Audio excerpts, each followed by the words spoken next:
First time in a long time, but back like I never left. Taking each day as it comes, you know me, I don't read ahead. Watch me burn down everything, BDE on the TV set. When I'm in control on the road, you can never really know what's up next.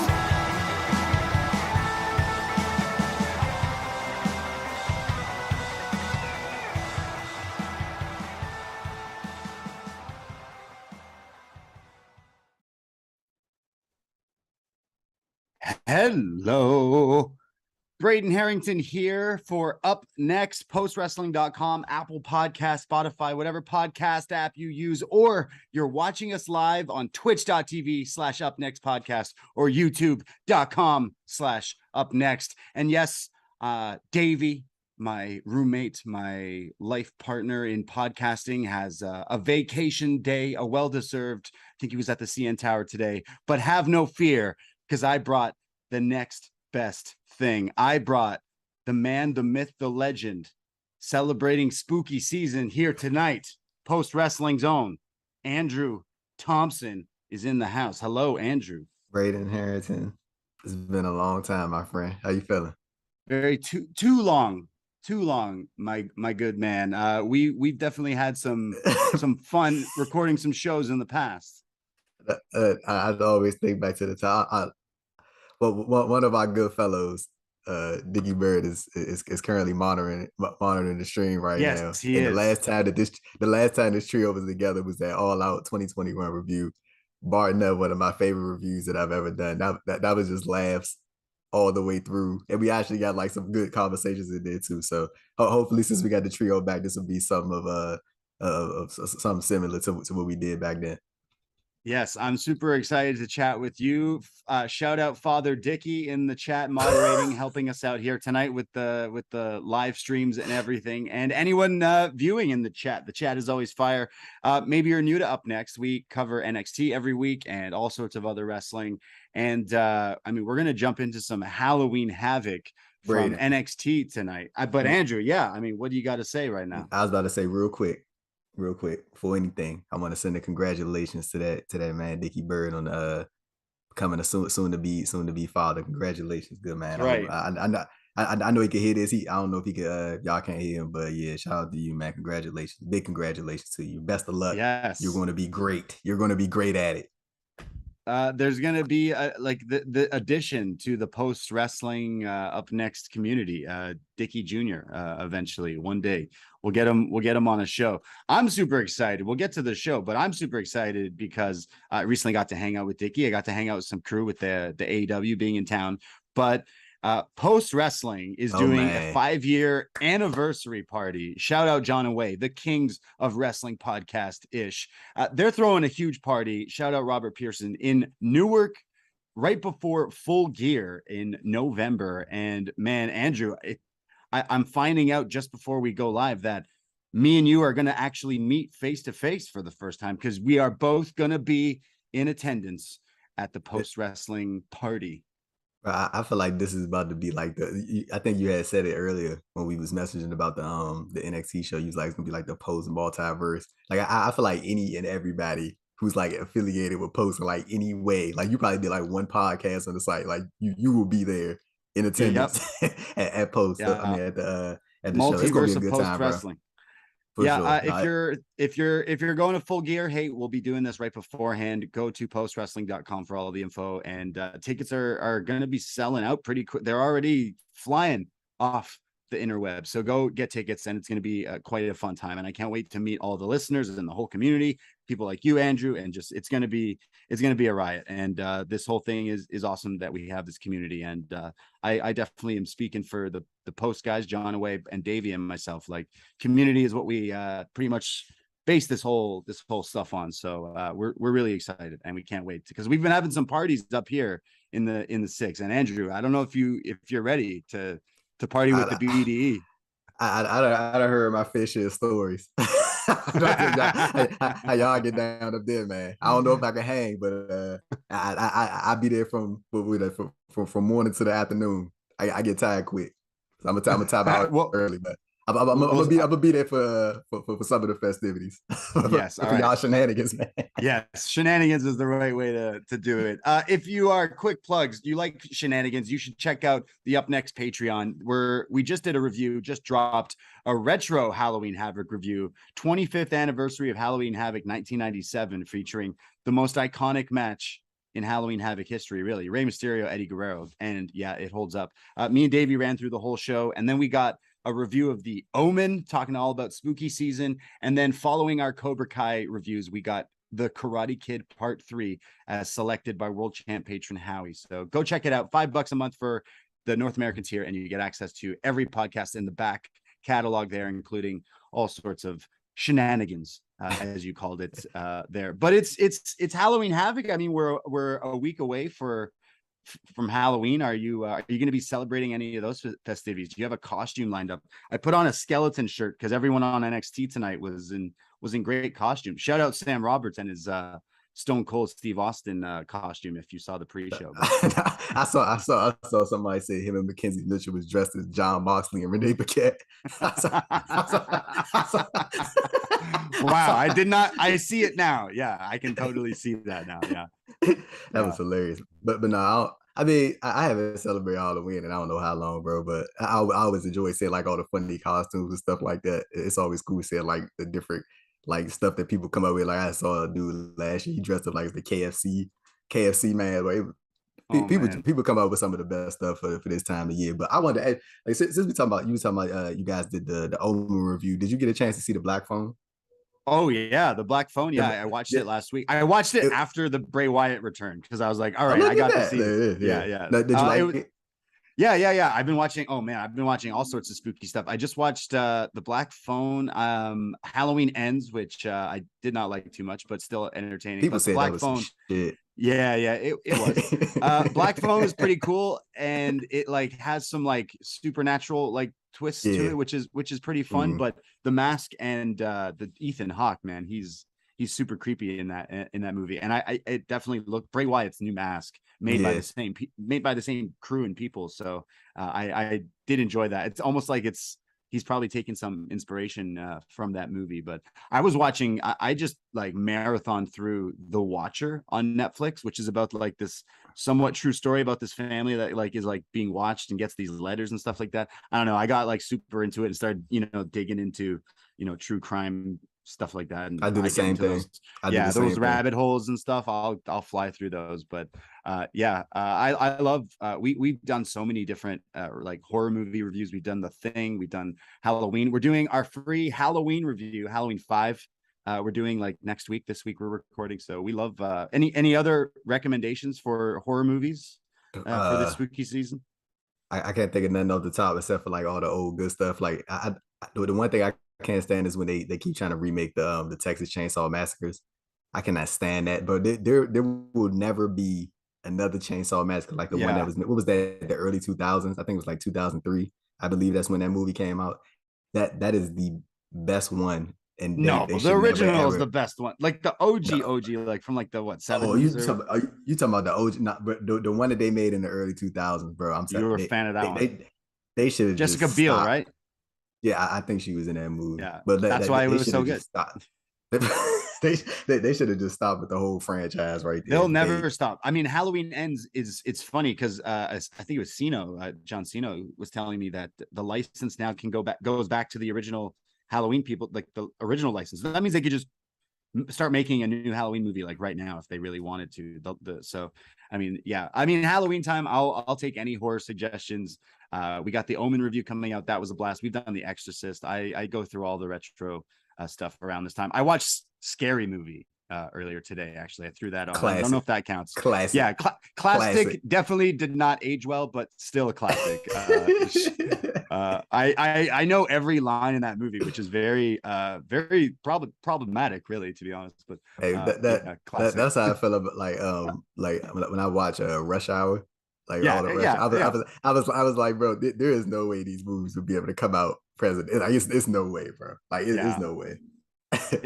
Different times, but I mean, you know what when things change, they also stay the same because Halloween Havoc. Look at that is transition kicking off. Oh, that man a professional. Look at Halloween Havoc, me and Davey have done some retro reviews of this. These shows were back in the day, there was some plunder on the show, and then some really like standout stuff. And I can probably kind of say the same thing about going into this show, talking about this show here tonight, kind of catching people up. Have you been following NXT kind of week to week and stuff like that? Because I mean, like, since the color change, basically like it's changing up that like they've gone to orange because Halloween Havoc or something like that. But like, how are you feeling as a whole with like the changes of WWE and NXT? Yeah, so I keep up because I cover NXT on the site.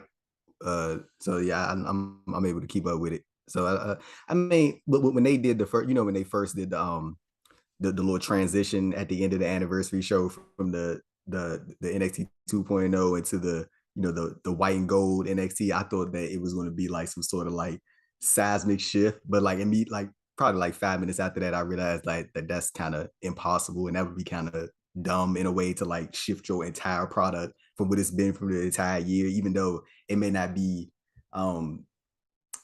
like it's as many people's favorites as compared, because it's difficult to compare this NXT to what the NXT of 2016 to like 2019 was. It's very difficult to compare those two. But I mean, to be honest with you, bro, like at first, like I'm talking about just from NXT 2.0 and this NXT like combined, like at first I ain't gonna lie, I wasn't really feeling it, because like it was just that hard transition from what NXT was into like just seeing like the sort of downfall, if you will, of that brand, and then transitioning into this new thing.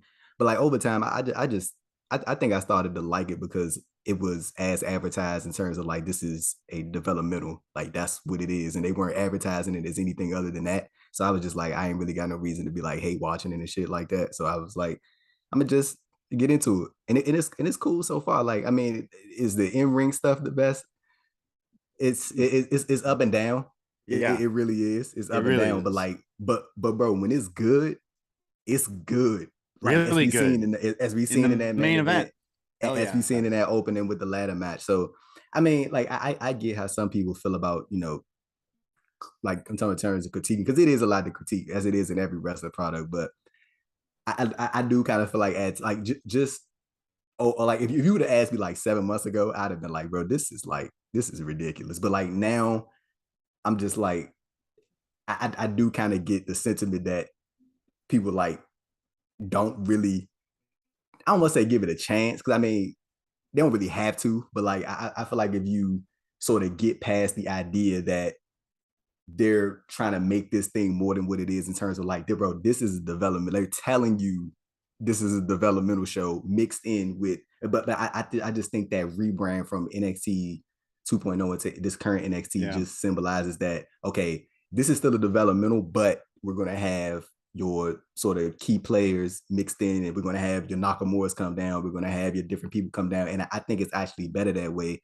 to filter people in and out. Like I don't know if you caught it, but they said Shotzi was back in NXT, and I don't know if they mean like just for that 1 week, or if they mean like, like she's back permanently. But like, I think Shotzi going back to NXT, I think that actually might be good for her in a way. I feel like she kind of fits the mold of like what they got going on.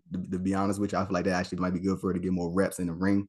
So and then you can use that spot that she's filling in to sort of shift somebody else up and give them a shot and just see what's working. Because I mean, the only way you're gonna find out is if you put somebody in a position like that. But like, I just gave you like a long-winded ass answer. No, you're right. And I think after tonight, I mean, there's things that are showing that there will be more people from the main roster coming back into this, and kind of vice versa. We had Nakamura, we had the Good Brothers. So I mean, like, there's if the Good Brothers show up on NXT, anyone can show up on. Man. Yeah, exactly. Exactly. Well, let's go into this show and chat about Halloween Havoc 2022 from NXT. And we had a great spooky intro with the whole Halloween and pumpkins and bats and all that spooky shit that I absolutely love. Then we have the Queen of Halloween, and we have Quincy Elliott here, who says, "Awaken the Queen of Halloween," as Shotzi, who's dressed like the Joker, shows up with like almost like a chainsaw, like a saw, a power saw that just shoots out sparks. And then she says, "Welcome to Halloween Havoc." and she Mhm. to start off the show. And good little intro here, but it had me thinking, like in a world of jokers, can we only have one? Who wins, Joker Shotzi or Joker Penta? Joke, well, I should roll with Joker pencil on that one, my friend. I like Shotzi though. Yeah, I love Shotzi. This was a cool little opener to start off and kick things off, which sets up our first match, the 5-way North American Vacant Championship ladder match here. Can we get one of these, Braden? Can we get one of What these? is this, an Italian pose Yeah, for Tony D'Angelo? yeah. He's not in this match, but No. I mean, it was what I meant. No, it was a don't good do this. match. You mean Chef's Kiss? There we go. Like No, bro. good stuff. The thing, Tony D'Angelo, Yeah. you making this more difficult than it need to be right now. You're saying it was a banging match. Yeah. We start off with the ladder match featuring 5 different people. We have Nathan Frazier, Oro Mensah, who's wearing snowboarding goggles for some reason. I hope he knows that won't help him climb the ladder. Wesley Von Wagner, who I think we could be calling Von Cornrows now, some Kenny Powers looking cornrows. And then we have Carmelo Hayes, who has a great introduction from his boy Trick Williams in his great Halloween costume of Hugh Hefner with the hat and everything, who then throws to Mello, who comes out, and it shows the video of him saying, "Rest in piss to all my ops," as he shows up. And yeah, this guy's great. he gets the big entrance. He's the big, I'd say the biggest star in this match, next to Von Wagner, of course. But this match is crazy already. I see. This is just like nonstop with all 5 guys going at it. Frazier hits a crossbody off the top. There's Mensah hitting exploders in the ring. Von's throwing ladders around at people outside. There's a buckle bomb on Frazier by Wagner.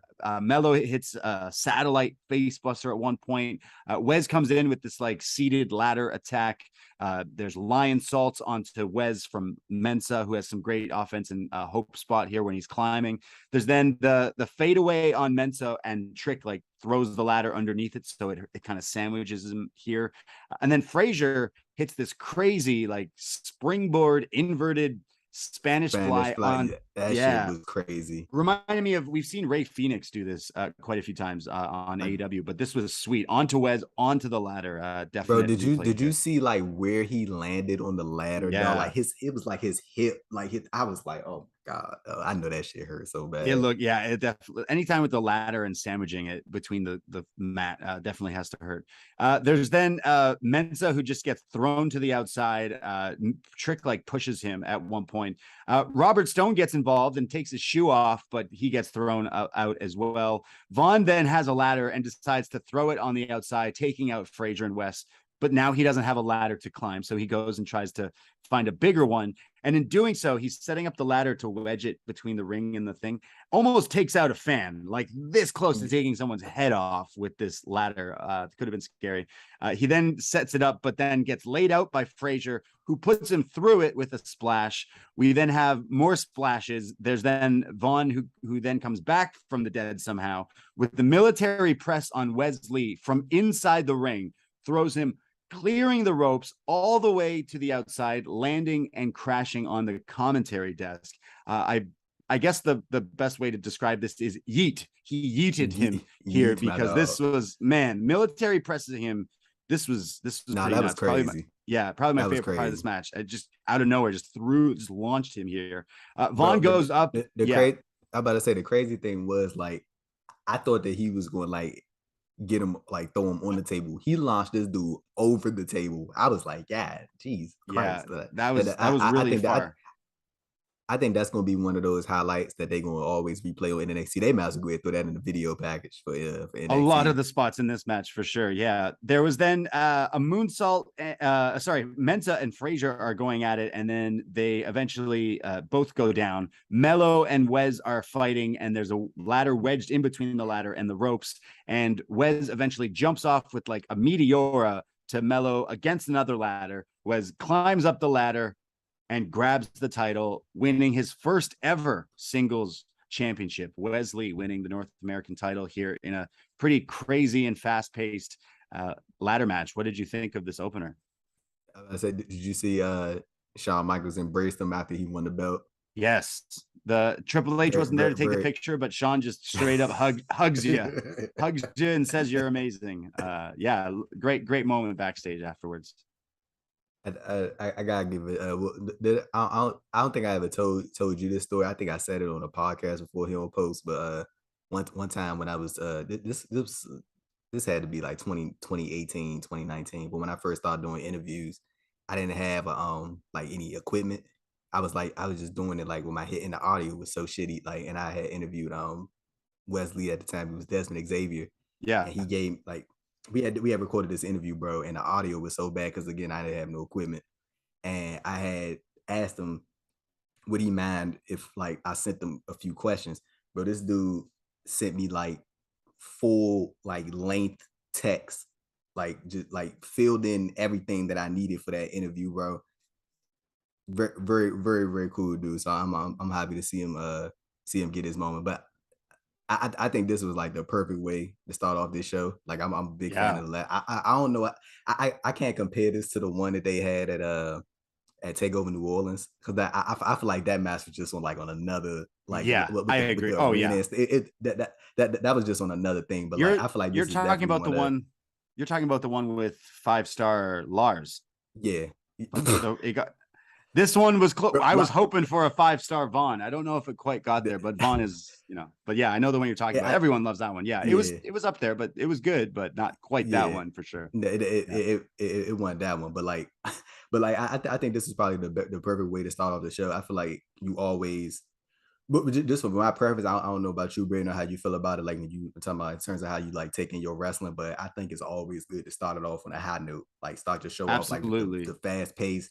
Like get the people going right off the jump, and that way it sort of sets the tone. And if something is lackluster, like because I know me and you sort of talked about it before we started recording. I think you might have even said it on air actually, but like it was some of the stuff in the middle was kind of like filler, and it was like I don't know if I'm really feeling that, but like I feel like if you start your show off with something as hot as this, then it'll sort of alleviate everything else and sort of take the pressure off everything. Well, absolutely, it's some cases, but it's like going it's like going to a band or a show, right? Like they're always going to start off with a hot song, get the people going. I always, if you start off, that's why it definitely started when Raw's always kicked off with like 30-minute Stephanie McMahon Triple H intros. Like that would just instantly like ruin the mood for the whole show. Whereas AEW does the thing where they always start off with like a hot match, right? NXT takeovers always do that. I figured they would start with this match, and it was a lot of fun. I feel like ladder matches can be difficult. There was like a moment, I don't know if I talked about, where they took Vaughn out, where they like beat him up with a tiny ladder and like threw him into the crowd. I think it was Frazier and Aura, yeah. And like I guess that'll like spiral into the storyline with those guys continuing. But like there was a lot of spots. I don't know if maybe it was the cameraman's fault or like the cutting of it, because it kept cutting to dudes like selling and then not selling and then realizing, oh, we're still like, it kept doing that. I was like, that's not their fault though. It's like the camera just kept cutting to them when there was other stuff going on. But still was a pretty fun opener. I want to read this quote to you from Booker T. When this match started. Oh, here we go. Booker T quotes. Do you know what unpredictable means? Not being able to be predicted. It's a Bookerism. Hey, bro, when I say Booker T is like one of the most unintentionally funny people, bro. Like, yeah, you're right. You're right. I think that he's not even trying to be funny. Like, he's just one of those like naturally funny. Like, he can't help it, bro. Like Booker T. He was like, on one tonight for sure. Hey, Bray, look, when Pat McAfee come back to SmackDown, look, Wade Barrett cool and all, but like he might have to wait a little bit if this was Booker T about to be doing it on a weekly basis. Yeah, Booker T always impressing on his. Yeah, there's a few other things he says later that I can't wait to talk about. But yeah, Booker T isms. Hey, bro, did you see the spot when I had noted down when they had Oral was on the opposite side of the ladder, like facing, and they pushed him and he tried to do the thing. Remember the thing Ricochet did at that same takeover? Yeah, like he got pushed off and he bounced off the ropes and then did the like, bro. He wasn't high up enough yet. Bro, bro, when I say I thought this man was about to spike his head Me off too. the apron, I remember like when I saw the like you could that's what like you can always tell when somebody's not like where they're supposed to be or it's not about to go right. Like he was like you said, he was too like he wasn't all the way at the top. So when he landed, it looked like he was going straight down. I was like, dude, I'm not even I Yeah, the spot. I was So just hoping so he he didn't was get out the other side. Yeah, he was climbing it, and I don't think he was all the way at the top yet. And Trick already was tilting it, so I don't think he had the height on him. Which he still wrestled the match and he was fine. But yeah, Yeah. that could have definitely went bad. But happy to see Wes win the title. It definitely like refreshes it. You could go back to the Carmelo thing, but I honestly think Carmelo needs to move up and be the challenger for Braun somehow, some way there. But I'd say this guy's also just ready for the main roster. As I've said, I think he cuts better promos than most of their superstars. So can't wait to see where he goes. But Wes with this title, like have him, defend it on TV, make it a sweet run. And I'm interested in some of the matchups that we can get out of Wes versus, X person. We cut to JD McDonough meditating backstage because he's ready for his triple threat later tonight. We then go to an exclusive where it showed something on WWE.com last night where Alba Fire invites Toxic Attraction, are you ready, to a haunted house. Come find me. She says, meet me here and fight fire with fire. So the Toxic Attraction decide they're going to go. Gigi and JC don't want to go. They tell Mandy this is a bad idea, but Mandy says, there's 3 of us. Come on. Are you scared? So this is a total almost like a cinema match, very similar to the Cameron Grimes haunted house. I think it's the same haunted house. They get in their whatever white Jeep, white car thing that Toxic is driving. They get to the That was a range, house. man. Ranger. So I'm terrible with cars. Yeah, white Ranger. Toxic. They got style. They show up to this haunted house and they're scary guys. It's like the haunted mansion. They're going through this haunted maze. JC punches one guy, and then they decide to split up to find Alba. Now it's turning into Scooby-Doo, and JC says, why should we split up? We should never split up. And well, she was right, because she's the first one to get kidnapped here by Alba Fire. This whole thing is ridiculous, and it's all spooky, and there's people jumping out trying to scare Toxic Attraction here. But I will say this whole cinematch of spooky ridiculousness is far superior to Halloween Ends. So check this haunted house out. A pumpkin took the bat from Mandy Rose. Took the bat from Mandy Rose. Yeah, there's pumpkins. Bro. There's pumpkins. There was ghosts. There was Gigi. It cuts to Gigi. She just sits down with all these scary monsters, and she's loving it because she's goth bae. So she's like, yo, she's fitting in with her people here. I like this. This made me laugh because she's like, yeah, this is normal to me. It's like the Munsters or something. And then it turns into a horror movie because Alba attacks her. They're throwing props at each other. They're throwing people at her. Then she finally gets kidnapped into like the freezer. The freezer pulls her in. It's like a scary movie. Hey, then No, I wanted like I know me and you gonna talk about it later, but like I mean I think we kind of like noticed when this was happening that this was gonna be a thing where at least I thought that it was gonna be a way to remove them Gigi and JC from the match, and then they ended up getting back involved in the match. Like I thought the whole point was to get them away from it. It was that would make sense. Yeah, exactly. I was very confused when the match happened. So that eventually they Mandy and Alba fight, and it's Alba who gets the best of Mandy and throws her in was it a Range Rover? The Range Rover, fancy, big money. And Alba then drives off with Mandy, kidnapping her and leaving Gigi and JC in the haunted house. So very spooky cinematch here with Alba Fire driving Mandy, which we can only imagine is back to the arena to face her one-on-one without Toxic Attraction. But what did you think of this little scary movie? You're a big horror movie fan, so what did you think of this? It was very Buffy the Vampire Slayer. I was patiently waiting for this thing to be over. I was not really feeling it, but at the same time, like again, at the time when it was airing, I was like, oh, this is just a way for them to get Gigi and JC out of the match. I was like, I guess it makes sense in the theme of the whole Halloween Havoc thing. But as we would later find out, Gigi and JC have Uber. So there we go. Yeah, I mean, there's Uber in Florida, so is it? There you go. It is. Yeah, I did Uber Black one time. I felt real fancy in Orlando one time. That's the thing. That's the thing when they put you up in the SUV, right? Yeah. And you got like a security guy, almost like a nice driver. You feel real bougie. I've done it like twice. They open the door. They open the door for you. Yeah, that's right. But if you get in, if you ever get in an Uber with me, I'll always open the door for you. I'm very chivalrous. Chivalry is not dead. This haunted house. Nice. This segment was dead. This was so ridiculous, so over the top, so campy that I think I What does that mean? Into campy. I keep saying people say they say that's camp. I don't know what that means. What does that mean? Like really over the top, not good. Let's look up what the campy definition is, because maybe I've been using it wrong this whole time. Is that something? Like let's see. Like another word for camp. Thing? Oh well, that doesn't really help me. Yeah. Well, now I'm getting camping, meaning like we're going camping, but that's not really helping me now.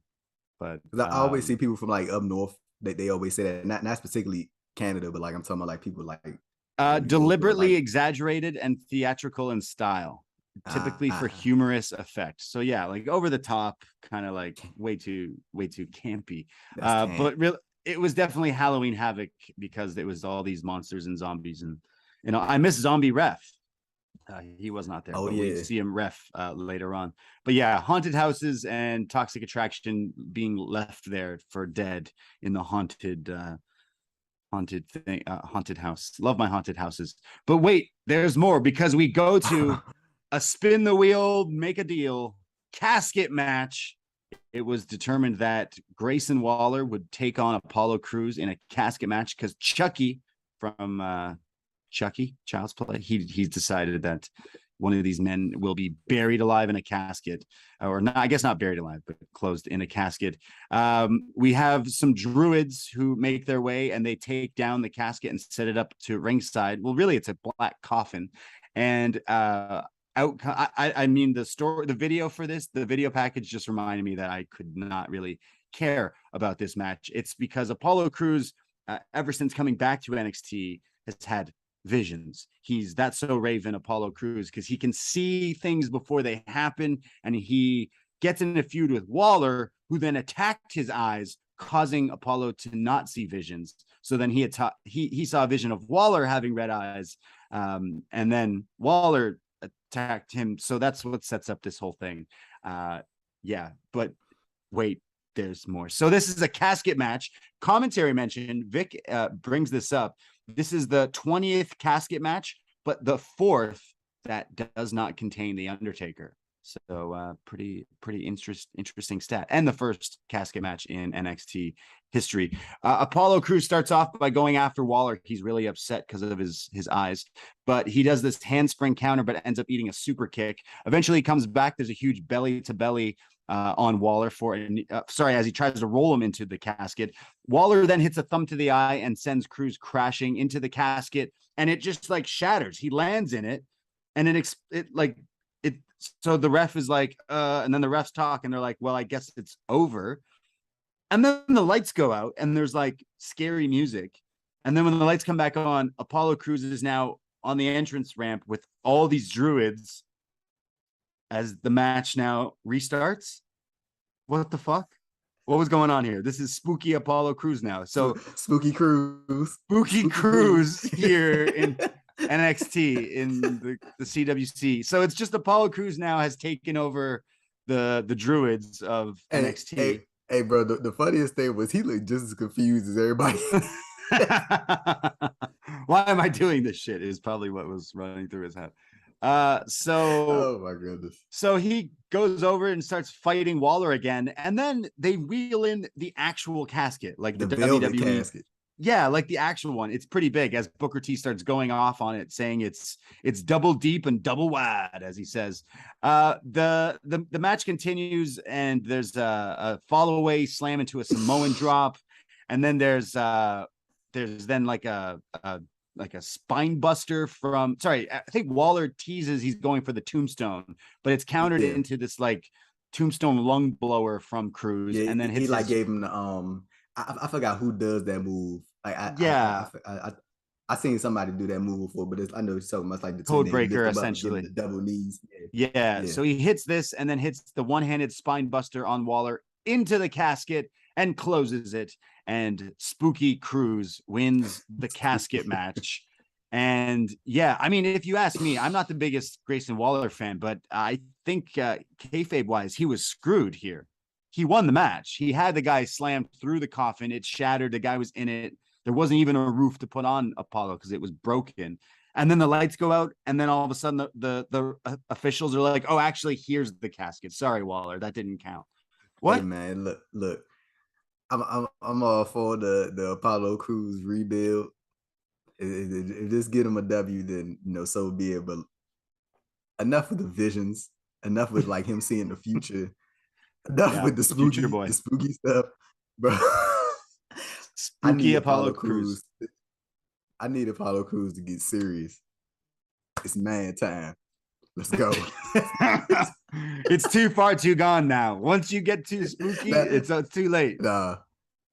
I don't know, that's man. An inside joke between the man time. That's an inside joke between me and Mark Bushby right there from a Twitter video we saw. He'll get that if you see it, if you watch it. Shout out to Mark Bushby, but no, in all seriousness though, like I think Apollo Crews, like when he first came into this whole NXT rebuild to rebuild himself, I think it was going real smooth by just presenting him as the wrestler who's like really good. But at the same time, I do understand that within this infrastructure, you can't just be that guy.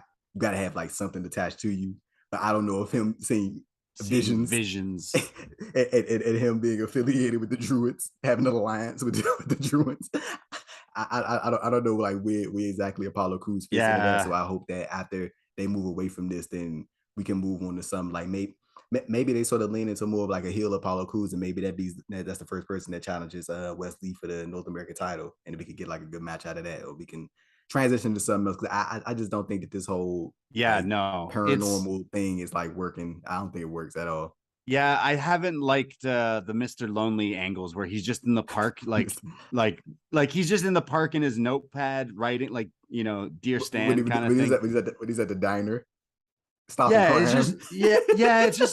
It's just really weird. And then on top of that, the guy can see visions of the future. It's like, come on, like it's just way too hokey. And then it got like way over the top with the match, like with the lights going out, and then he teleported is basically what they're saying. He also teleported to stand with the Druids and then wins the match. They did post on their Twitter since the show ended that a backstage interview with Apollo, and he does say that he did come back to NXT for the NXT title, so that's what he has his sights set on. But I don't know if maybe he won't be seeing those visions hopefully anymore, because I'm definitely over it. It's got to be up there for some of the most hokiest shit NXT has pulled, but he need a vision of him stop doing it. That's what I want. A vision of someone telling him to stop doing this fucking stupid gimmick and just wrestle and get over it. But you know what, bro? Because I really like Apollo Crews, bro, and I feel like he was one of those first examples or early examples of somebody got called up way too quick. Because he got thrown into a wild ass position when he got called up to he was always a good wrestler.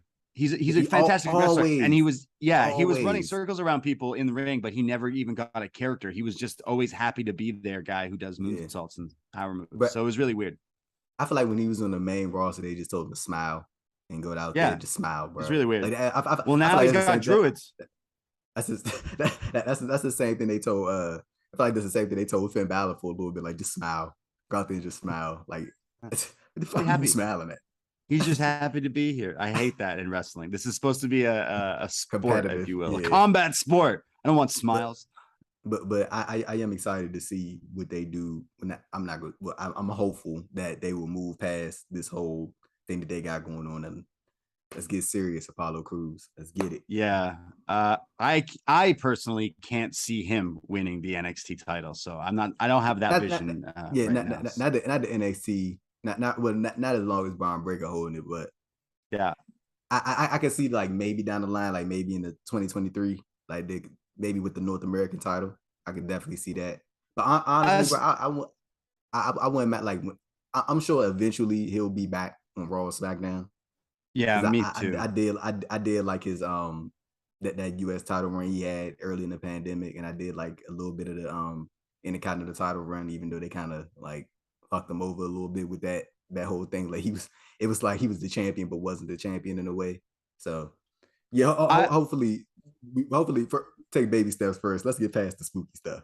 There we go. Yeah, I mean, as far as casket matches go, like it's funny and a gimmick that can go with Halloween Yeah, Havoc, but it just like the whole storyline of these two, I don't like. It didn't really match. It wasn't an eye for an eye match. That kind of would have fit the thing, I guess. It was just yeah. randomly a casket match, and then for it to stop halfway and then actually bring out the casket instead of the coffins, it was kind of weird. But yeah. Me and It Davey happened. once did a best match ever casket match podcast where Oh, we chatted all about them, and I wouldn't say it topped any of the ones we talked about, but yeah. We then go to Chase University, a segment backstage with Andre Chase and his students.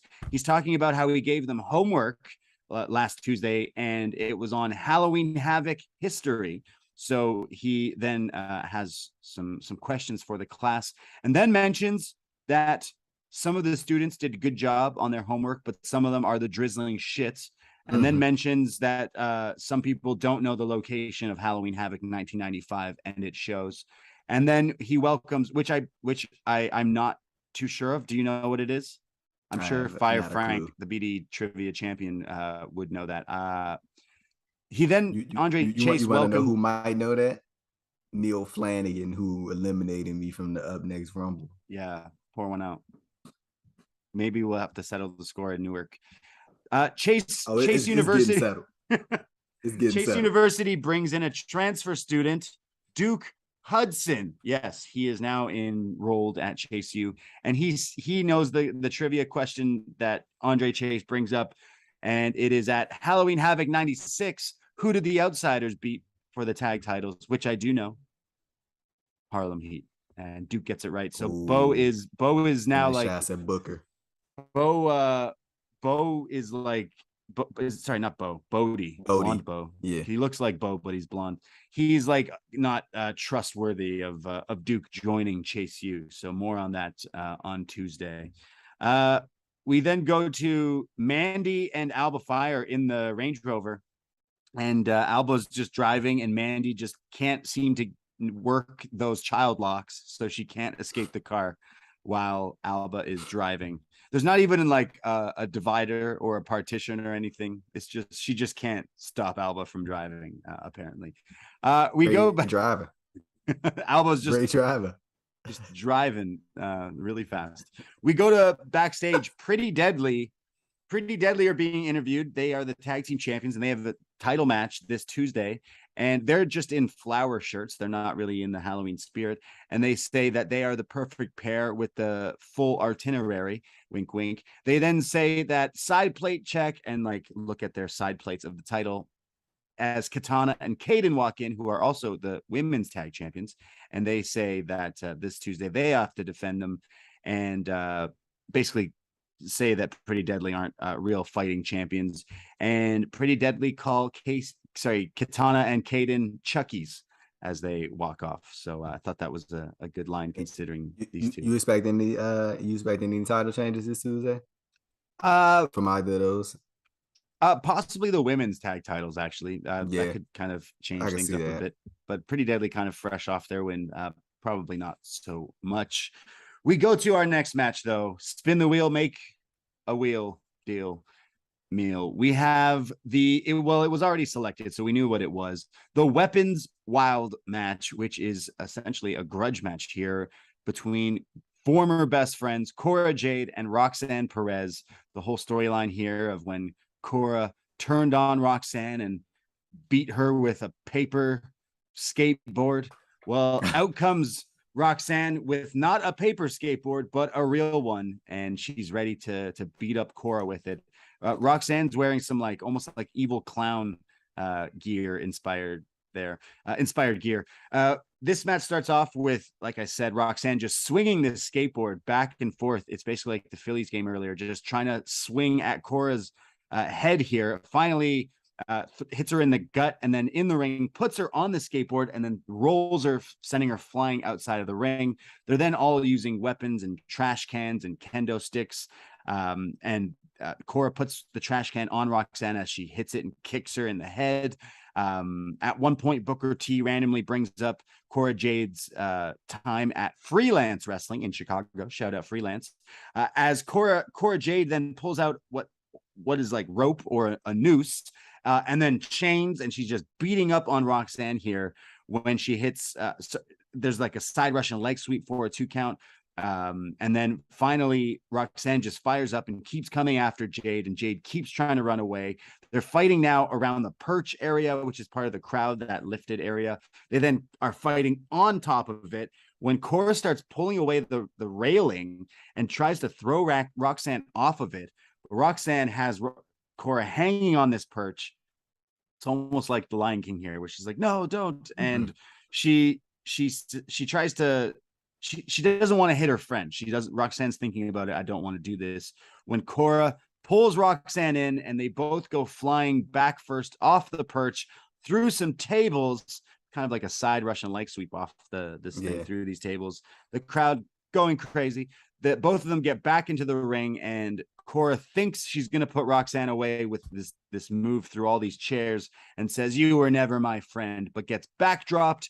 And then Roxanne says, "Well, we'll always be friends," as she hits the pop rocks onto the chairs and gets the 1, 2, 3, and gets her win back, gets her retribution from her former best friends forever. Cora Jade loses to Roxanne here in this Weapons Wild match. What did you think? Hey, Cora, she beat Roxanne at Heat Wave. Am I mistaken? Yeah, so Cora had the victory over Roxanne. Yeah, so now it's now it's tied up. Okay, yeah, I really like the dynamic between them two, because like they are like legit friends outside of off screen. They are legit friends, so I think it's cool to like have that little, and of course them having that already established story. Like I had seen I think I seen an article from an interview, because Cora Jade was making like doing the media rounds and stuff to promote Halloween Havoc, and she said that when the ROH I don't know, Roxy had sent her a message when the ROH shutdown happened. Like, just I was assuming like I didn't like read the entire article, but I thought that was like a sort of just to add to the overall layers of their story, and I think that's going to be one of their one of NXT's sort of long-standing rivalries, and I think they're going to like drag that out a little bit.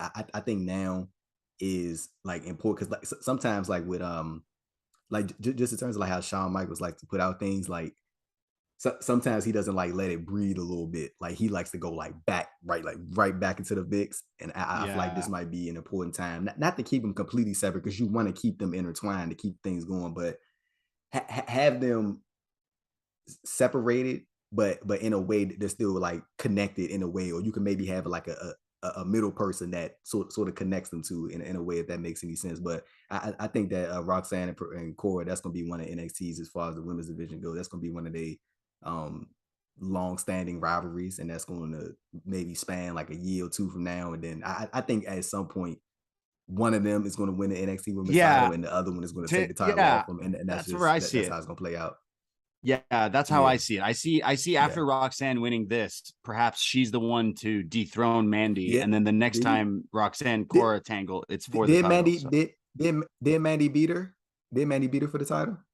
Mandy not beat her for the title, but retained over it. Yeah. But it was like a while back. Now, that would make more sense. Right. And I didn't mind this match. It had some, like I said, like kind of plunder and a lot of weapons and stuff like that. But I think Roxanne is actually just an awesome wrestler, and I think just seeing them have just an actual wrestling match, I think I would have made it a bit more interesting for me to kind of see some of the stuff that they could have come up with, because here it was just a lot of like using weapons and stuff like that, where I think both of them are capable of putting on a really good wrestling match. So I do eventually want to see them kind of have that rubber match between the two, but I would book Roxanne to be the one to take the title, and then it usually is better when the babyface is chasing, baby but face. I do babyface chasing Mandy, and then you go back to this feud for the title.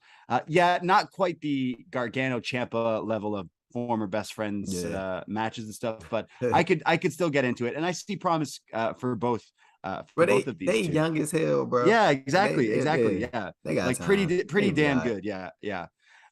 So Hold then on, hold on, wait. yeah. Booker is Oh, Booker T. Sorry, yeah, Booker T. Was he? Am I crazy, or was he trying to sell me on Chick-fil-A? you thought you was at Chick-fil-A, it would have been a 10 piece. In the What does most that mean? but he was talking. What is he talking about? He was talking about a 10-piece at Chick-fil-A. Is it because there was so Yeah. many weapons? I don't know what he was. He was talking about like if because I think Roxanne had swung something at Core, and I think he was like, if that would have connected, she would have been out for a 10 count. And then he was like, but you thought you was, and then he just like randomly threw it to Chick-fil-A. Chick-fil-A. Shout out Chick-fil-A. I love the Chick-fil-A sauce. I don't know what the fuck they put in that Hey, sauce, bro. but it's good. You talking about the Polynesian I sauce? don't know what it is, but it's good. We just got That's Chick-fil-A what it's like in called. the last like year or two in Toronto, and everyone, For real? like it was never here for a while. Man. So like now they are, but they're kind of like they're acting almost like they're bougie here. There's always lines, you know. It's People gonna don't- be. It's like that here still. We had. Yeah. I can't even remember how long we had Chick-fil-A, but it's boy. Once it get to a I certain love time during the day, I like the waffle fries with the Chick-fil-A sauce or the chicken things, but still to me the Popeyes sandwich with pickles, man, that's the way to go. That's the way. small man. Yeah. Well, I'm sorry if we're making you hungry here. We'll go to our next segment, which is a bonfire. There's some sort of fire somewhere, not related to Alba Fire. And we just see this fire, and there's something thrown in it. And it took me a second to kind of figure out what it was, but it looked to me like it was a mask. Someone has thrown their mask into the fire as it burns. And correct me if I'm wrong, but it does resemble the mask of T-Bar. Hey, if this really is, because you want to know, because I had saw Mace Marseille. I saw him tweet like he like hinted that it may be Dodger COVID. Yeah. And he was just like, I can get you another mask. So maybe it is. Yeah, I think it is. It is, yeah. Hey, bro, if there is anybody on that, I'm not gonna say that because I ain't got time to think about everybody right now, but he needs a rebrand. Like, I don't know how he got stuck in this T-Bar thing. Like, that, like even when Retribution was over, like the fact that he got stuck in there was like so stupid, ridiculous. And like that, I feel like his like the last 2 years of this dude's career has just been like a waste. Like, unfortunate, and I feel like this rebrand, not even rebrand, but just let him go back to Dodger COVID and like let him just be like the tall athletic dude who can like have like bangers. Like I'm pretty sure like you, even with you and Davey, I'm pretty sure like every time y'all see this dude, y'all probably think back to that match he had with Keith Lee at Takeover Portland. Like, I think of that, or even some of the stuff before coming to WWE, even his Ring of Honor run. Before coming to WWE. Yeah, I always say his issue was he never really had like a character. He was, when he came in as Dijakovic in NXT originally, it was kind of like another foreigner gimmick, but at least it was like something to kind of have. I think coming back and just being this kind of killer, he's a lot bigger than a lot of other guys. So I'm super interested. There's a lot of him, Dijakovic versus Braun Breaker, Dijakovic, Dragunov. There's so many different dudes. Dijakovic versus Wes Lee. That's a banger. Yeah, like, yo, there you go, right there. Yeah, exactly. Hayes. There's so many other people. So I hated anything to do with Retribution. So bring this guy back. Let him put on some great matches, and let's see where we can go. And I'm sure he'd go back to the main roster eventually. He just looks huge. Hey, Braden, one of the worst things about the last regime, like just strictly on the wrestling side, like it's a whole bunch of other stuff like they ain't got nothing to do with but that's outside of the wrestling stuff, but like strictly on the wrestling, like one of the worst things is like from that previous regime in terms of like Vince McMahon running stuff is this idea that you can't just go out there and put on a great match and get over. Yeah, like, exactly. This guy could do that for dumbest Yeah, no, for sure. To be said. That's it. That's all I got to say. That's how it used to be. Like when you watch dudes have amazing matches and they still lose, but they get the heat back because it was such a like everyone loses their mind. Like, yeah, this guy could put on some good matches. I am interested Triple to see H them put Cedric Alexander on Raw, please. Let's get it. Come on, put Cedric on not just main event. Yeah. Thank you. Thank you. We have a commercial for NXT Deadline, which is the next NXT premium live same event. day. Yeah. Same day is ROH Final Battle. December 10th. There you go. The December 10th battle of the shows. So yeah, Deadline. Maybe we'll fantasy predict some of the matches after we talk about the main event. Tonight, we go to Shotzi Blackheart. She doesn't call herself that, but you can call her Shotzi Beetlejuice here. Shotzi Juice. There got to be a way to say that better. But Shotzi Beetlejuice comes out. They're gonna clip you. They're gonna clip you on that one, brother. This was an amazing costume here. Beetle Shotzi, I guess is probably the best way. Because she comes out dressed as Beetlejuice here, looking fantastic, as she always does in these elaborate costumes. But I'm gonna beat you to the punch here, Andrew. Beetlejuice. Never mind. We'll continue. So Shotzi brings out Quincy. It didn't work. And Quincy's a banana. He's in a banana costume, and they're talking about how they're having fun here at Halloween Havoc when they are interrupted by Lash Legend and a very nice like diamond and sequins kind of outfit. Great. Yeah, she looked great. She calls Shotzi the Green Goblin, which got a huge pop from me. And then she goes off saying that, why did we need another host when everyone knows I'm the best host in NXT, referring to her old TV show. And then Quincy tells her to skirt yo ass back to the locker room. So she calls Quincy a banana nut. And then Shotzi screams and says, "Don't worry, I can handle this, Quincy." Headbutts Lash, hits her with a DDT, as Quincy says, "World Star." And then they celebrate for Halloween Havoc. And then the match is made official for Tuesday. Tuesday, yes. Shotzi. I am praying for their mentions, man, because people like, especially with on some real shit right now, like with Lash. But I get that she's not like as developed as like people wonder, but I'm talking about like this, like sometimes I see like this like blatant. Like when that like there's people who have like their little slip ups in the ring and stuff like that, but like it's like every time she's in the ring, bro, it's like she's the topic of conversation. They'd be like going after this black woman, bro, like it ain't nothing. Like and when you a wrestler, bro, like you got to be able to take criticism. You know what I'm saying? Like you gotta have thick skin because people gonna talk shit about you regardless. Like it don't matter if you. Bro, people be going in on Kenny Omega. You know what I'm saying? Like, if you a wrestler, bro, you just gotta have thick skin. But like, sometimes, like when I see like the stuff about her in particular, it's like they just be like anytime she's in the ring, it's like, oh, like I don't really get it. I mean, I get to a certain extent of like the wrestling that people want or may want. They want it to be tight if it's going to be on national TV, and that I understand. I do. I really get that. But like sometimes I see like they just be like picking at her and shit like that. And you know what I'm saying? Like, I mean, especially the one match last year, a lot of people were going off. Me and Davey have talked about her quite a few times on the show. It's almost like she's put on national TV here in matches, and these are like some of her first matches. This was way before. I mean, I think doing the loops that NXT have been doing, they've been doing more live shows just like last week, this week. That is what will help people get better, and I think she will get better. But I can't say that I'm super excited to see Shotzi and Lash Legend on Tuesday, but I am excited that we're still seeing more integration with the older guard versus kind of the new school, and that's only going to help Lash Legend get better and better. So it could surprise us and be pretty good. Who knows? Great talk. But I loved Quincy saying World Star.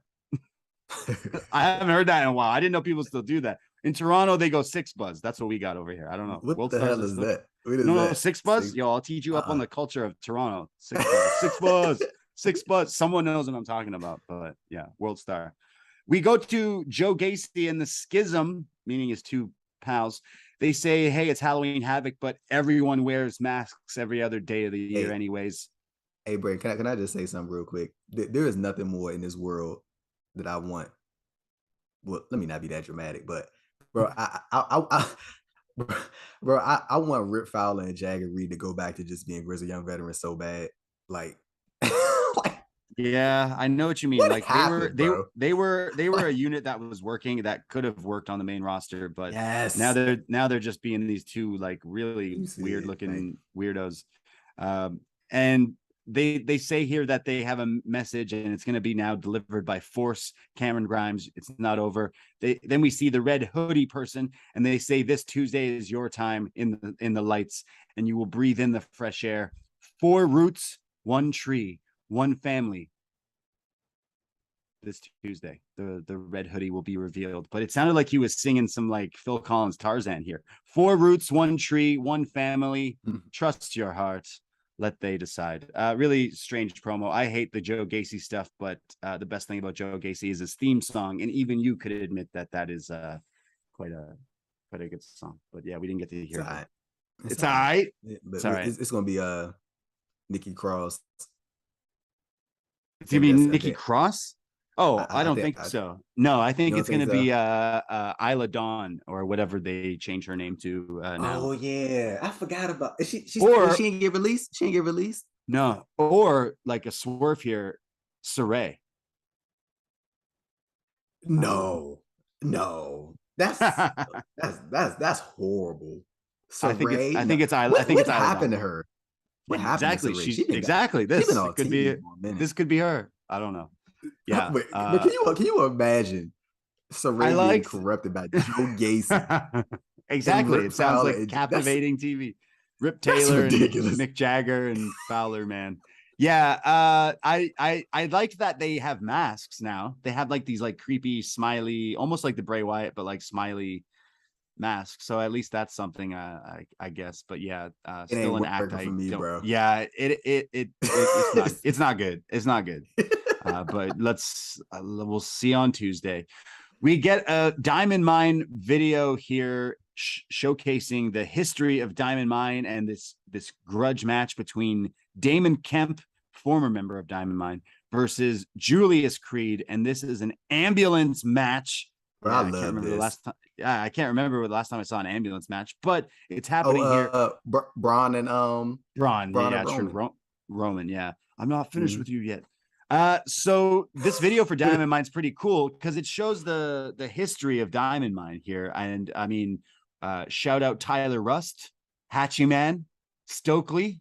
You know, like we had some great members of Diamond Mine through the years. And you know what's great, bro? That was just last year. That was last summer. Wow, that's wild. It feels like 3 years ago or something. Exactly. Yeah, wow. Diamond Mine is forever though. And it shows Roddy bringing in Kemp and Kemp turning on them, which sets up this match. If Julius loses this match, his brother has to leave WWE. So that's the stipulation. His brother has to leave and be unemployed if Julius loses. So the only way to win is throwing them in the back of the ambulance and closing the door. But the ambulance is like backstage somewhere. So it's really weird that they have to like go there and then bring it back to the ring and then keep going, rinse, repeat, but still works. This is pretty good. Damon Kemp, Julius Creed, they go at it here. Damon Kemp with the best Balls Mahoney tribute because he's got the chair that he attacked them with, but now he's got Julius's name spray painted on it here as he starts running at Julius, but Julius comes in throwing pumpkins and then a drop kick off the top to the chair to the face. He's then doing suplexes and then they fight around the ambulance, but he stops from getting put in with some crutches, and Julius is now just throwing these crutches, just whipping them, and these are real crutches. They look like it hurt. There's then a fire extinguisher at one point into the face of Kemp, and then Kemp fights back and tries to put Julius back in. They get steel steps involved. There's a rock bottom from Kemp to Julius onto the steel steps, and then there's a wheelchair that's brought out.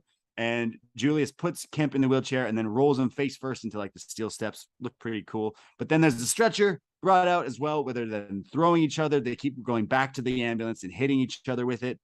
At one point, Kemp thinks he's going to win, but the door is then slammed on Julius's fingers. And then again and again. I mean, I don't know how it's not gimmick. This is an actual door to an actual ambulance. I don't know what the trick here is to not having this really hurt. I mean, if you ever had your hand jammed in anything, you watching this, you're like, okay, wait a second. And he does it like 3 times. So Julius, this awakens the beast in the Creed here, because he just goes absolutely nuts, beats the shit out of Kemp, spears him into like a wall that's not gimmicked at all, that doesn't break, it just looks like it really hurts, throws him on top of a table, and then elbow drops him through the table, grabs the steel chair, hits Kemp like 20 times repeatedly, grabs the stretcher, and then power bombs him onto it, rolls it into the ambulance, shuts the doors, and Brutus Creed gets to keep his job because his brother's keeper wins the match here. Diamond Mine is forever. What did you think of this brutal ambulance match? But I really like this. This is a fight. I like it. It wasn't even like, I don't even know how else like to describe it. Like they went out there and they had a fight. Like that's exactly what it was. Like I really enjoyed the build up to it, and I think when you have, but Braden, have you ever seen wrestling matches, bro, when it's like a quote unquote blood feud, and then the people just go out there and they just wrestle, headlocks, headlocks, and like y'all doing like technical moves. I don't nobody want to see that. I mean, you want to see that, but like when it is built up the way it was, you want to see people go out there and fight and act like they out there, slugging it. Like, we ain't trying to wrestle. We ain't trying. And if you had to choose anybody in NXT to go out there and wrestle, I'm talking about wrestle, you would pick the 2 collegiate champions. These 2 guys. These guys. They go out there and do that. But they went out there, bro, and they beat the shit out of each other. And that's all it was. It was a fight. Like, they was in and out the ring. Julius started the match. His big ass did a springboard flat. Like, I can only imagine that visual, like, in person, like seeing this like big ass dude like just flying, and he did like a springboard drop kick. Crazy. And like, crazy stuff. I'm gonna be real with you, bro. Like, I remember when back in 2018 when Gerald Briscoe is, right? Yeah. So when he was doing recruiting for WWE, when he first recruited Julius from Duke, he had did an interview with ESPN. He was like, he think that Julius is gonna be the next John Cena. Yeah, I don't know about all that. I don't know about John Cena, but I don't know about Kurt Angle, maybe. He looked like John Cena. He looks like, I mean, he dresses like Kurt Angle, kind of. He didn't have straps on in this match, but no, I see big things for Julius, man. Bro, like, I like, again, the John Cena thing. Yeah, I don't know about all that, but I can see Julius is. I mean, I think this is probably the fairest thing to say. 20 years from now, Julius still gonna be in the WWE, and he probably gonna be like a 2-time, 3-time champion by then. So yep. Fair enough. Yeah, I agree. I think this guy will be a future WWE champion. I think him and Brutus make a great tag team, but I definitely see Julius as the big star. And they've been testing charisma, bro.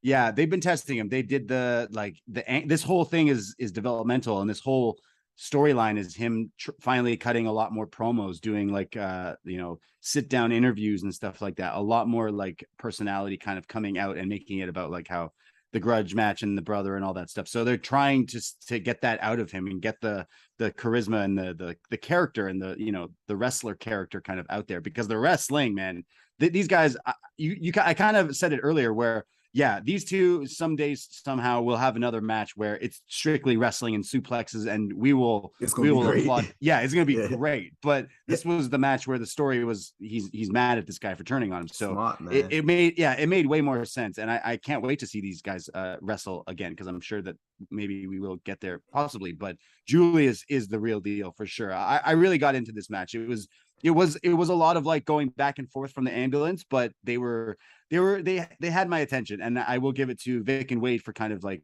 hey, like this guy's fired up. But it was the spot near the end where he kept getting his hand slammed by the door, and I was like, damn, that looks like it hurts. And then they did it again, and then it fires them up, and then just that was the end for Damon Kemp here. I really like that.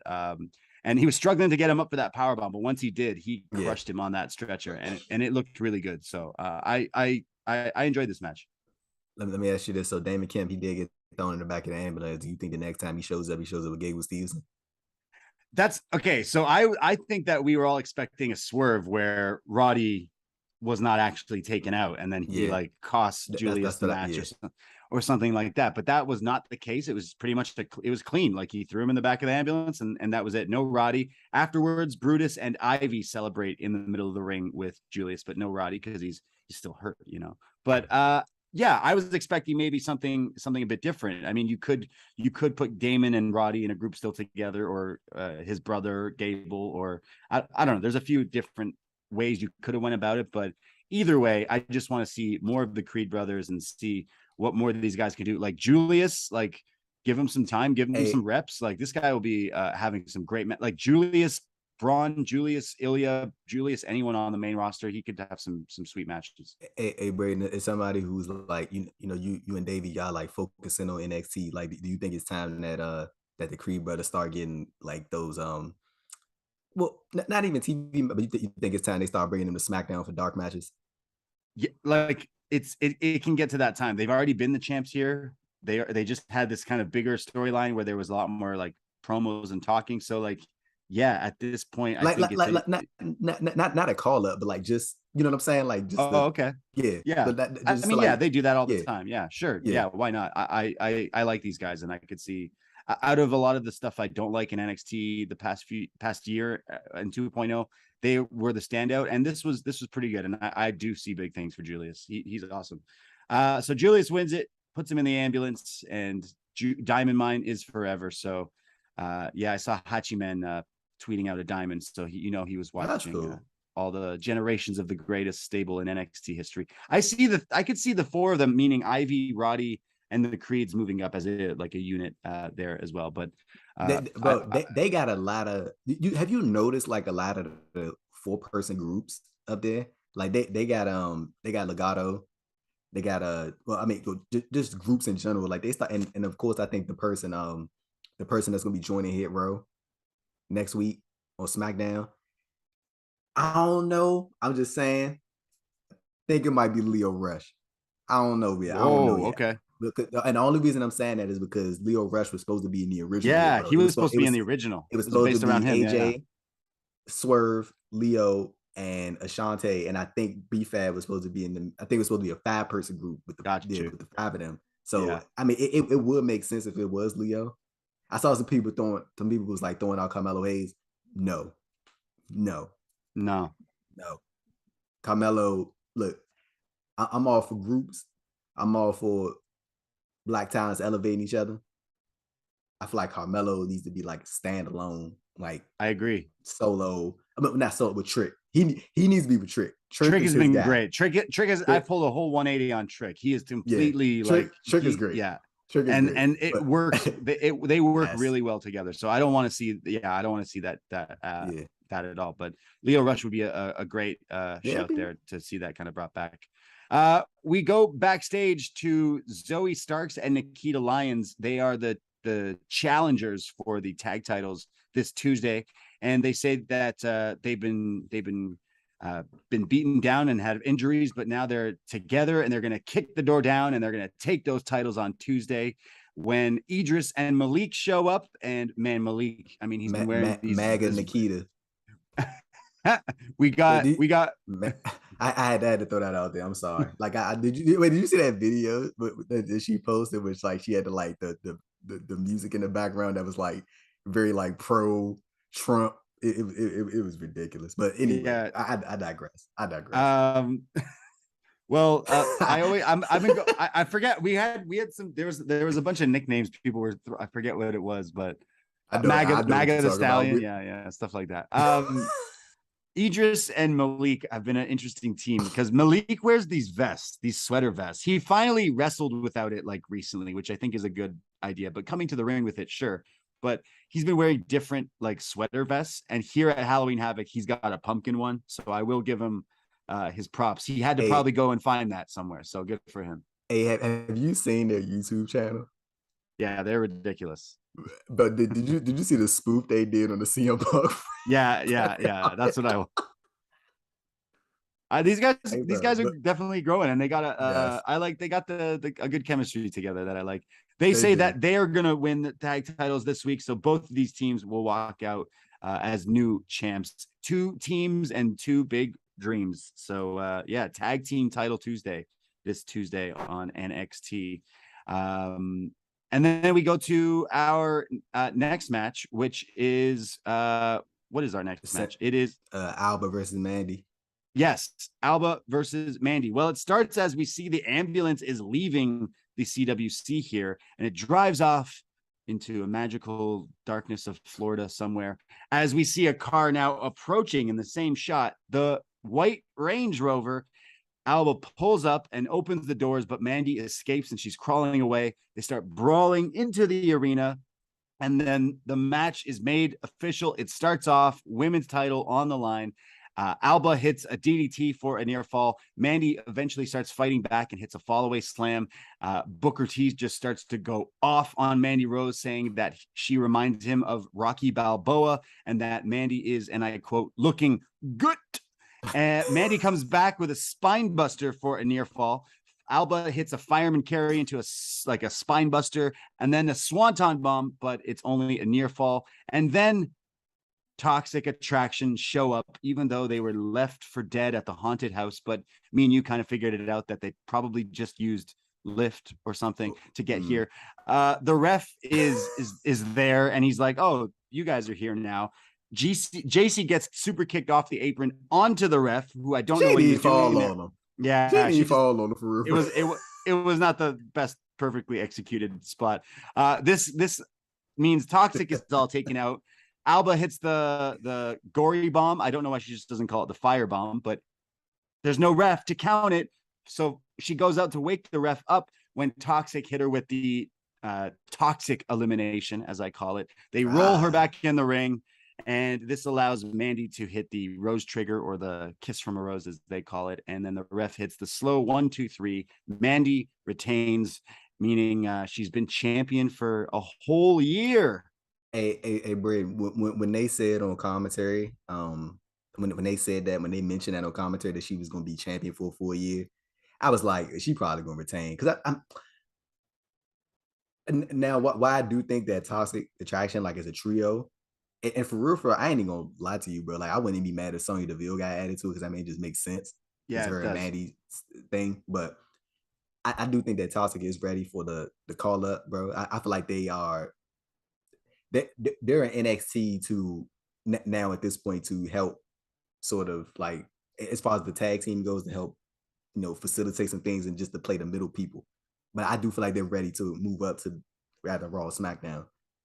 And, yeah, going back to Mandy, real quick, but going like to Mandy, my point, like, I was just, I think that you made a good point earlier when you was like, Roxanne will probably be the one to take the title off Mandy. I think that's like the best thing. But like, if I was booking something, right, and I'm like, okay, we got like 4 days until she becomes a 4 years champion. Like, well, why not, bro? You know what I'm saying? Like, why? You know what I'm saying? You might as well just give it to her. I mean, especially if the intentions are to eventually have her lose the title, like, very quickly after or somewhat near after. Like, you know what I'm saying? Like, why? Yeah.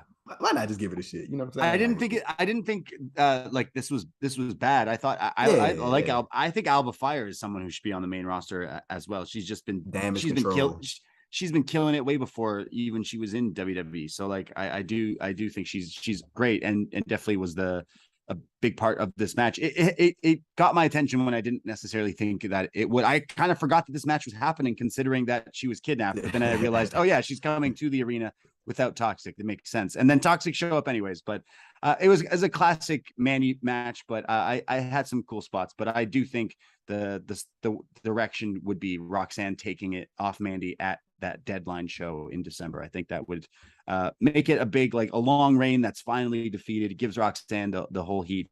Then you can move Toxic to the main roster with that act. Even with the book. There you go. Book it. Give me the fucking book. We then go to our main event of the evening.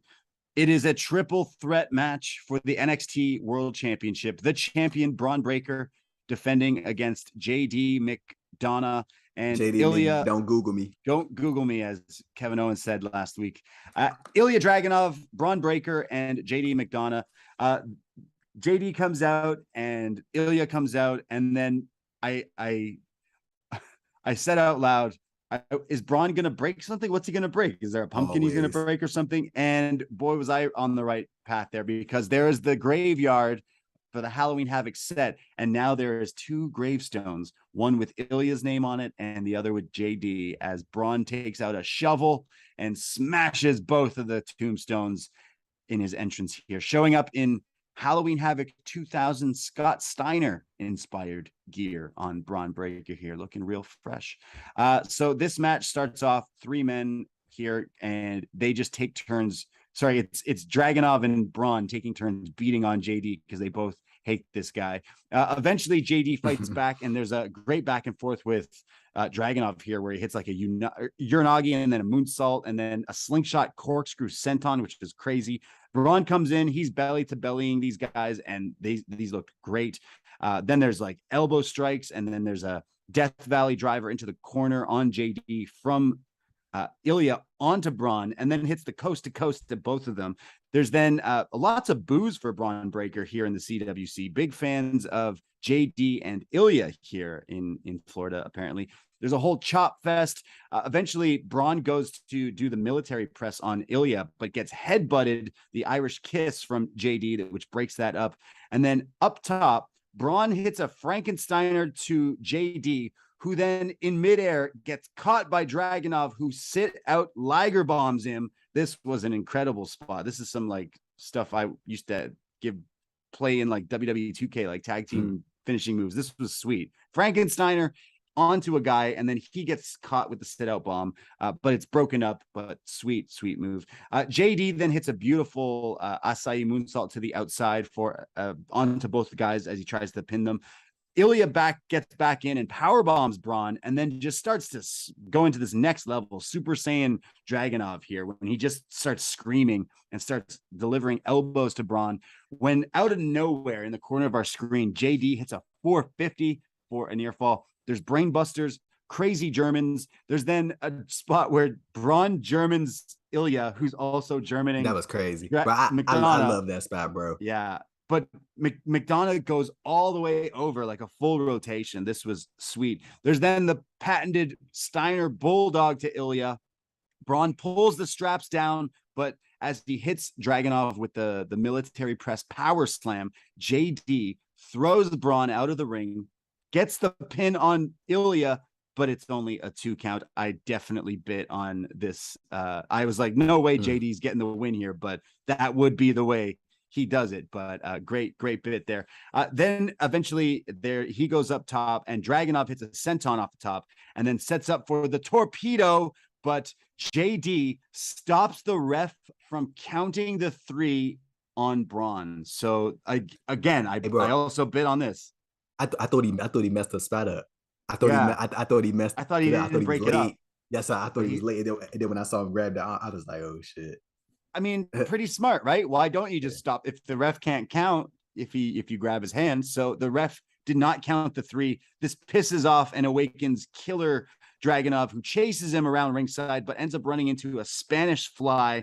There's then chair attempts from McDonough, but he gets headbutted again by Dragunov, who then goes back into the ring. And as he sets up Braun for the torpedo Moscow, he runs at Braun, but ends up eating a spear, and Braun Breaker pins Ilya Dragunov to retain the NXT title in 23 minutes, 47 seconds in one hell of a main event. I mean, this was definitely a takeover worthy NXT championship triple threat. This was awesome. All 3 guys put on their worker boots here. This was fantastic. What did you think?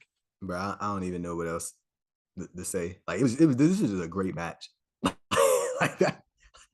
I genuinely don't even know what else to say. Like it was really just a great match. Like all of them went to work. Like I was in it from start to. I mean, at the beginning I was kind of in and out, but like they got me right back in it. So and then like once we got to that certain point where I was in it, like they never lost me like that one point in that match. And Yeah. Bro, that was a great triple threat, bro. Like that's a great main Yeah. event. That's a match you want to close your show. Like honestly, I ain't gonna lie to you. Like when I saw the credit at the bottom of the screen, I was waiting for Austin Theory. I swear to God, Yeah. No bro, Austin Theory. because the thing that made me think that was they took him out the video package. Like they showed it at first to open the show, but when the main event started, they took him out, and I was like, oh, Right. they trying to make you forget like what happened. So I thought that they was going to do something where he cashed it on Braun and won the belt, and then he went back to NXT. But I mean, I'm kind of like hindsight being 2020. I'm kind of glad that didn't happen because like I feel like now people can just enjoy the main event for what it was. Like it was just a great showing by all three of them. And with Braun, like He was I getting don't really booed. know. Yeah, that's a crazy thing. But I don't really know what's next for Braun. I really Yeah. don't. I Like, mean, be honest with you, me personally, I want Carmelo to take the strap off him. me I feel too. like that's like the right transition. And I feel like Carmelo is getting old. Like Carmelo, you want to know what's interesting about what you just said, Braden? Like I feel like Braun is like starting to get booed, and it's not because of anything he's doing wrong. He's a good wrestler, bro. Like Yeah, he's he's getting not doing better that and wrong. better. Yeah. It's just like people are. I mean, it's just wrestling. Like it happens in wrestling. Like people, they start to notice that you start to become the guy, so they flip on you. And I Of feel like with course. Melo, it's like people like he's the bad guy, but people don't want him to be the bad guy. They like him. You know what I'm saying? Like Exactly. Yeah. Yeah. they want It's, him to be the guy. I think heel Braun Breaker would be awesome when that does happen. That's where the money Yeah, is. That's where the money is. I'm like the fickle fan in me is like, of course he had to pin Ilya. Like, of Yeah. course Dragunov took the pin because that kind of clarifies like, okay, now we're not going to get that singles match between the two, which would definitely slap. I mean, anyone who could watch this, you'd be like, oh, it's JD and Dragunov who are going to do all this crazy stuff, and then there's Braun. But I actually thought Braun held his own, He and did.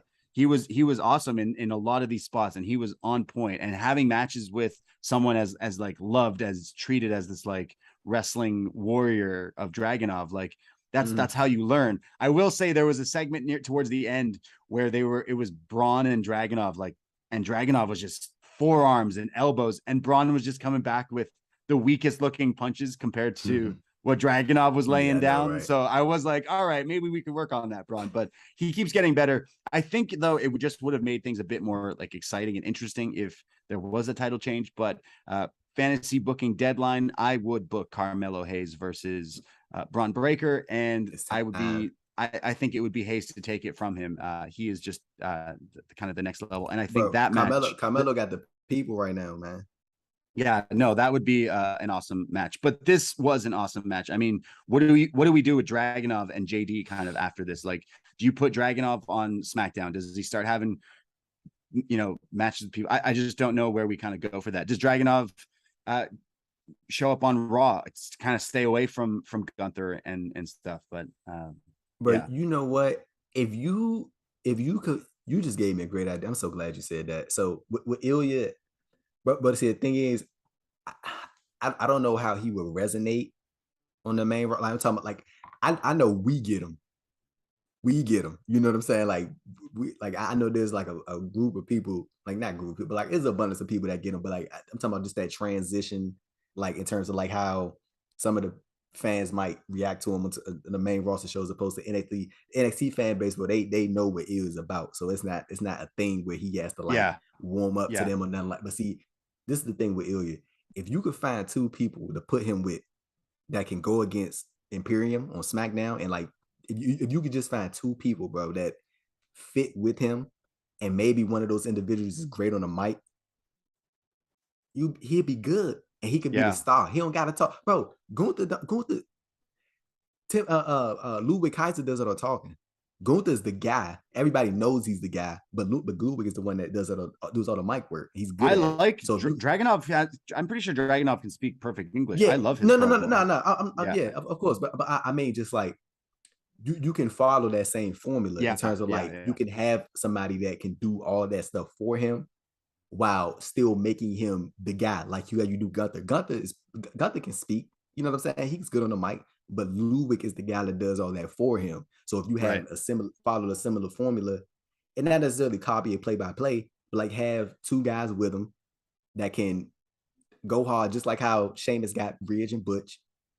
And just go about it like that. And I feel like that would be an easier way than just, hey, here's this Ilya Dragunov guy on the main roster. But instead, it's like, hey, here's him and two other dudes. And now you got a trio with all these other trios. And now all these other trios beefing with each other. They are going with more. Yeah, they're definitely following the like, hey, let's go back to factions, bro. Teams and factions and stables and stuff. And that's that definitely works for sure. But it's easier to throw. It's easier to throw people to the wolves, so to speak, when you got two other people or three other people beside you to pick the build up off you, bro. It's just easier. Like it's easier to bounce, especially when you're making that transition. Especially when it's not no bricky. You know what I'm saying? He's been wrestling for a long ass time. Well, like, just that transition is. Yeah, you go ahead, Braden. My bad. No, I think I mean, Dragunov was pinned, so I guess we won't go to Braun versus Dragunov singles match, which I think you still could do, maybe even just for a TV special, which would be great. But I think the deadline pay-per-view would be Braun versus Carmelo, and maybe Dragunov versus JD, like one-on-one, kind of maybe continue that feud where they can spiral into some sort of program together. And then adding to that deadline show, I would also add probably Mandy Roxanne, which like there's three solid matches like right there that you could do, and you could do Pretty Deadly Creed brothers as well. But overall, like we kind of said it earlier, like a bit of a sandwich here with what I liked and some of the stuff I didn't like, because the opening match of this show tonight was great with the ladder stuff and Wes getting his big moment, and then there was stuff in the middle I didn't really care for a lot of it, and then the ambulance match definitely got me back, and then the main event just I mean, easily the match of the night was the main event, and Dragunov to me is just awesome. JD definitely brought it. Everyone brought it, I thought, in that match. But a fun show. Halloween Havoc is always like fun. It's got the gimmicks and the spooky stuff and everything, so they can get away with that kind of stuff. But I hope going forward with Apollo Crews kind of putting his name in the hat to challenge for the NXT title, going away from the spooky stuff. Once November 1st hits, cue Mariah Carey and let's get away from the spooky stuff and go into business as usual. But I still think like this isn't quite a takeover level show, but I thought the main event was a takeover level match. So I still enjoyed watching the show, but not as quite as some of the others. I liked this one a lot more than I think the last premium live event that they did, but really got into that main event. Solid show, I thought. So fun times. So I think at some point between now and deadline, we will get Nakamura versus Braun for the NXT title. Let's do it. Book it. Yeah, book it on a Tuesday night. For sure. We're going to get Apollo Crews as well, facing Braun in the near future, happening. I'm sure, if they don't even add that soon. So I'm sure you could see that. There's definitely different things, but I do think kind of the deadline end game right now is Carmelo, he's the one. Yeah, for sure. He's got to have his comeback after losing here. He's going to have to. He's been losing a lot too. Yeah, that's probably why, because they're like, don't worry, we got kind of bigger things on the horizon there for him. But yeah, solid show.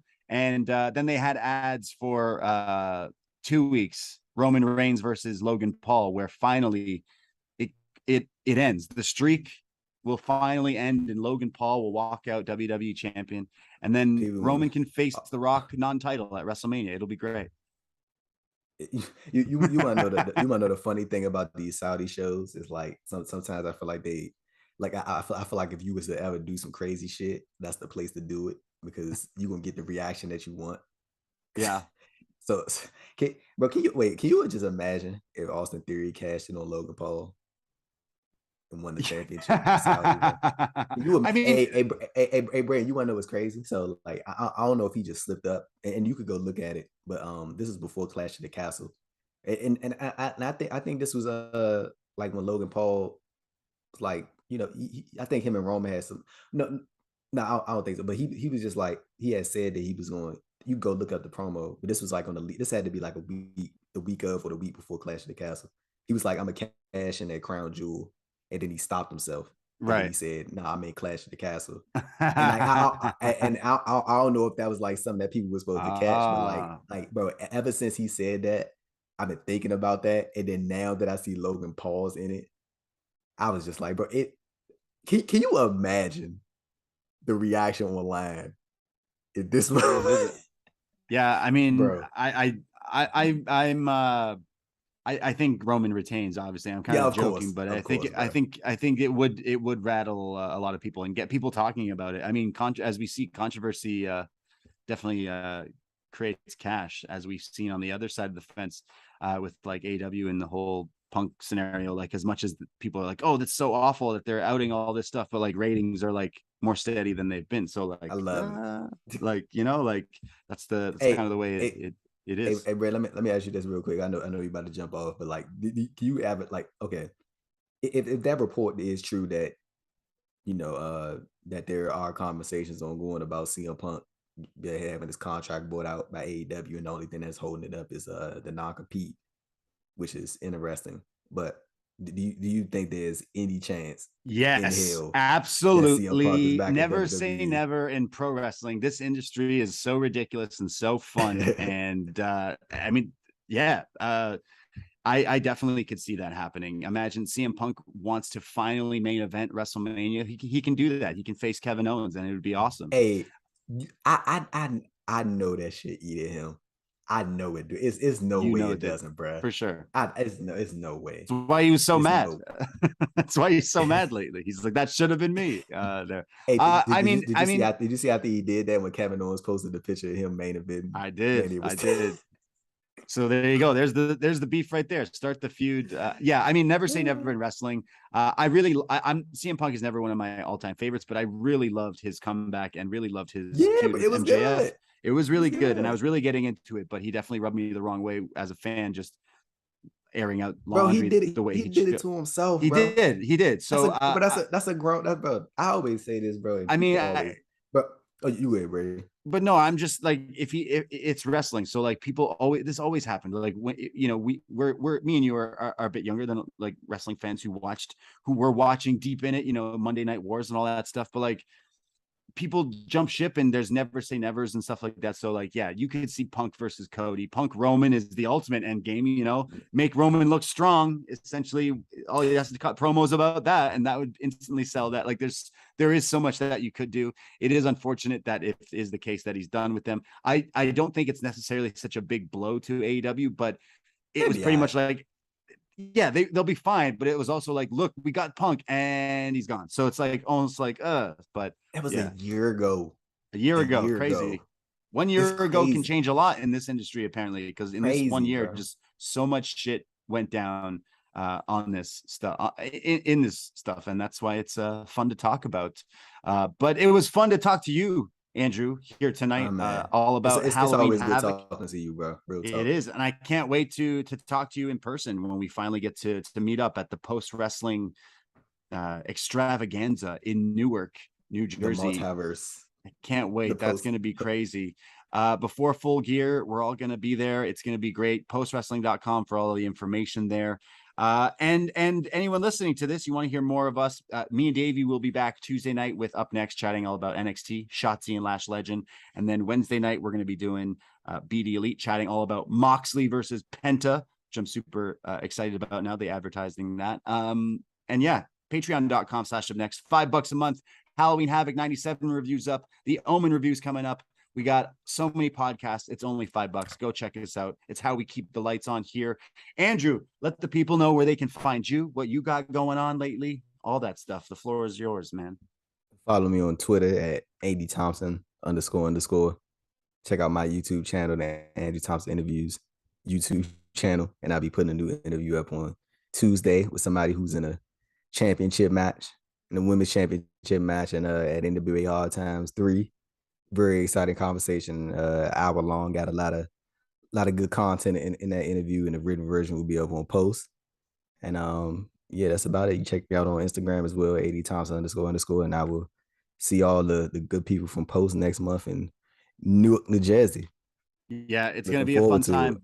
Yeah, I can't wait. Andrew, it was a fun chat with you, chatting all about Halloween Havoc 2022. Everyone listening, hit that follow, subscribe. If you're listening on Apple Podcasts, give us a nice review. We're nice, right? Give us a nice review. It's Doesn't take much time, but it does a lot. At Up Next Podcast on Twitter if you haven't followed already. And I myself, Braden Herrington, you can find me Twitter and Instagram. I'm at the Bray D. And that is it. That is all. We're getting out of here. Happy Halloween. Take care. Goodbye. Be safe. And shout out to Von Wagner's cornrows.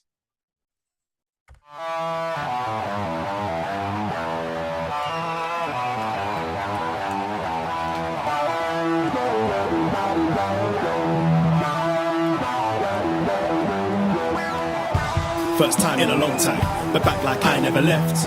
Taking each day as it comes, you know me, I don't read ahead. Watch me burn down everything, BDE on the TV set. When I'm in control on the road, you can never really know what's up next.